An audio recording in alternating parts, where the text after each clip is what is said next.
கனா கண்ணனடி அடுத்து வர எபிசோட பார்த்தீங்கன்னா, தீபக் வந்து காவியா வந்து கல்யாணம் பண்ணிட்டு வந்துருவாங்க. உத்தமன் கூட காவியாவுக்கு நடக்க கல்யாணத்தை நிறுத்தி தாலி எடுத்து தீபக் வந்து காவியாவை காப்பாற்றினது மட்டும் இல்லாமல், உண்மையிலேயே உன்னை நான் விரும்புகிறேன் காவியா, என் மனசு ஃபுல்லாக நீ தான் இருக்கு அப்படின்னு சொல்லியே காவியாவை கல்யாணம் பண்ணி வீட்டுக்கு கூட்டிகிட்டு வந்துடுவாங்க. காவியா வந்து பார்த்திங்க அப்படின்னா, தாலி கழுத்தோட தீபன் கூட இறங்குறத பார்த்து தீபக்கோட அம்மா பார்த்திங்க அப்படின்னா ரொம்பவே வந்து ஷாக் ஆயிடுவாங்க.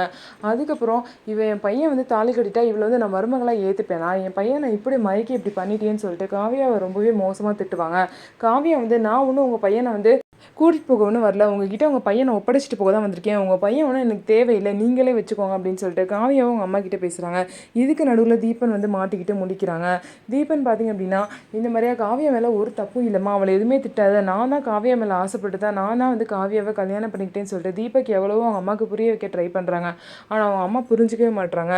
நான் வேணும் அப்படின்னா அவளை விட்டுட்டு அவள் தாலி அத்து போட்டுட்டு நீ உள்ளவா, இல்லைனா அப்படியே போயிரு அப்படிங்கிறாங்க. தீபக் வந்து என்ன முடிவு எடுக்க போகிறாங்க அப்படின்னு சொல்லிட்டு நம்ம வெயிட் பண்ணி பார்க்கலாம். நம்ம வீடியோ உங்களுக்கு பிடிச்சிருந்தா நம்ம வீடியோவை லைக் பண்ணிவிட்டு பாருங்கள்.